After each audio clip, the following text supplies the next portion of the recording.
It's a pleasure to meet you. Good, thank you. Very, very good, Josh. Thank you. Yep. And actually, Peter, I wanted to start with you if that's okay, because many of our readers are obviously going to know you best for the incredible films you've worked on over the years. But I'd love to know what it was that drew you to this collaboration with Ben and Colossal, and specifically this quest to obviously restore the moa. Well, um, de-extinction as a concept, even though I didn't really know what that word was when I was a kid, it was always something. Ever since I was a kid, I it was a concept of it was a promise of science in the future. When you're growing up and you're looking forward to using personal jetpacks and flying cars and everything else, and you just think, well, by the time I'm 20. They're gonna they're all going to exist, and the dinosaurs will be coming back, because there was always this promise of bringing the dinosaurs back. And as it is, I've subsequently learnt to my disappointment that dinosaurs' DNA is impossible. I mean, it's degraded. There is no dinosaur DNA. So because DNA has a definite lifespan, and it deteriorates, and it's only a thousand years or so, and DNA is gone, really. So um so anyway, I knew about the concept. Mike Doherty is a filmmaker who made a movie, Krampus, down here in New Zealand about 7 or 8 years ago, and he shot it in our studios. And so I got to become friends with him, and he obviously knew of my interest, because he emailed out of the blue a year or two ago, saying, "Oh, I'm working for this company, because Mike is actually shooting some documentary footage for Colossal," and he said, I'm working with these guys, and I think that you'd really like to meet them." So I did a Zoom call, met Ben, and I was disappointed in a way, because I had a look at their website beforehand, and they were talking about the mammoth, bringing the mammoth back, and the mammoth, the dodo, the Tasmanian tiger, but there was no sign of the moa. So really, as soon as I got on the call with Ben, I said, "Why not the moa?" That was my question. Wow, that's fascinating to hear. And Ben, obviously to have someone like Sir Peter Jackson, a filmmaking legend, to come on board with Colossal and give you this support and obviously lend his name to this. What's that meant to you? Obviously, it must be massively exciting for you to begin with, I'd imagine. Yeah, it has, right? And so having someone like Peter involved and Fran involved is amazing. Not only are they great investors and very thoughtful business people, right? So they help us think through all these things. They're also just, they like they'll give you the shirts off their back. They've been incredible, right? Open up their homes to us. We actually sampled we looked through a lot of Peter and Fran's bones, right? And so they have a collection of over 300 to 400 Moa bones, and we identified which ones we wanted to go sampling. He also introduced us to Paul at Canterbury, and who's arguably the number one Moa researcher in the world. He introduced us to Kyle and the Ngāi Tahu, and folks from the Maori and the South Island, and the Ngāi Tahu Research Center. And so for us, we've always worked on really interesting projects. Obviously we worked on direwolves, working on mammoths and dodos, and we've always worked in different ways with different people. But this project's been really unique for us, right? And so we've done a partnership with the Ngāi Tahu Research Center, and we've always worked with different indigenous people groups, and kind of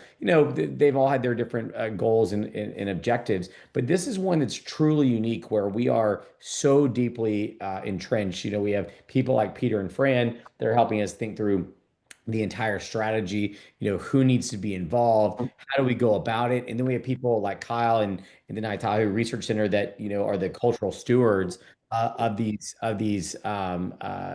sacred species in New Zealand, right? And so it's the first time that we've entered into an MOU and a partnership like this. And so we've typically just worked on individual projects, but this has been truly unique, because we almost look at the Ngāi Tahu as kind of our board of directors on this project. And so everything that we work on, it's a true collaboration versus just kind of everyone keeping each other in check. And it's been amazing, and that's kind of afforded us at Colossal to go much deeper than just ecology or science or conservation. We've gone to this next level of kind of what the cultural significance and importance and the history of these animals are. So it's been pretty great. That's amazing. And Kyle, I see you've joined us. Lovely to meet you. And I know obviously I've read up on your career. You've done a lot of amazing work, particularly with, New Zealand's rich culture and history. But to have this possibility of bringing an extinct bird like the moa back, was that something you ever dreamed of earlier in your career? Plenty of dreams, Josh. Plenty of dreaming in that respect. But we're just grateful that Colossal accepted the invitation to help make that dream a reality. So making it a reality was not something that was foreseen. No, we're very excited. And I just was talking to Ben about obviously working with Peter Jackson on this amazing project. What's that been like for you from your perspective to have a New Zealand legend like that by your side on this work? It's not every day you get to work with national heroes.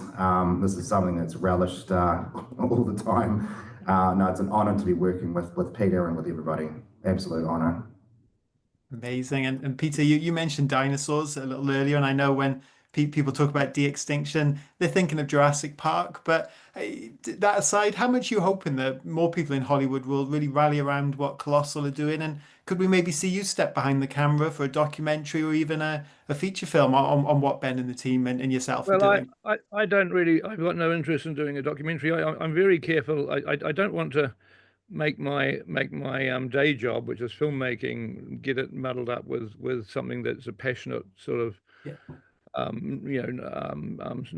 not a hobby is undermining it too much, but it's a passionate side project. I don't want to really mix the two up. And Mike Doherty's shooting footage, and he'll make completely perfectly good doco. So it's a relief that I don't have to do that, to be honest, and I can just concentrate on the excitement. I mean, it's just exciting. It's exciting in a way that is just as exciting as making a film. It's got, the day that the first moa array hatches and we see one for the first time in 600 years is going to be just unbelievable, unbelievable. And I'm so looking forward to that. Yeah, I can only imagine. And Kyle, obviously, what Colossal have achieved with the dire wolf has been a huge talking point. Could you maybe tell our readers a little bit about the importance of the moa and what that means to New Zealand? And it's just one of those iconic lost species or lost environmental entities that captures the imagination, as you can imagine, right? I mean, I guess it's sort of there's a few threads to my own interest and passion for this project, and it's I descend from the people that are charged with its extirpation, and as a career archaeologist and environmentalist. The prospects of understanding those dynamics more to add to our own tribal story is very exciting. Yeah, and I can only imagine. And Ben, I love some of the comments I've seen from you about Colossal being a mix of Jurassic Park, The Avengers, and Indiana Jones. I really like that comparison. And on the one hand, you've got the I mean, master. based on your office, I think Yeah. it definitely resonates, right? And I made that comment once, and it's kind of stuck with us because people think of us of just doing lab work, and I won't be so bullish that I was not able to make the first part of the last trip to New Zealand, but like Beth Shapiro and Anna from our team were with Peter and with Kyle in caves looking at moa bones and observing and doing research, right? And so there is this component of like going to like the catacombs of like, a museum and like pulling out samples, right? And dust and like blowing the dust off, right? Then there's a component of our work where we're like actually going into the field, right? Most people just think of the Jurassic Park side, they just think of this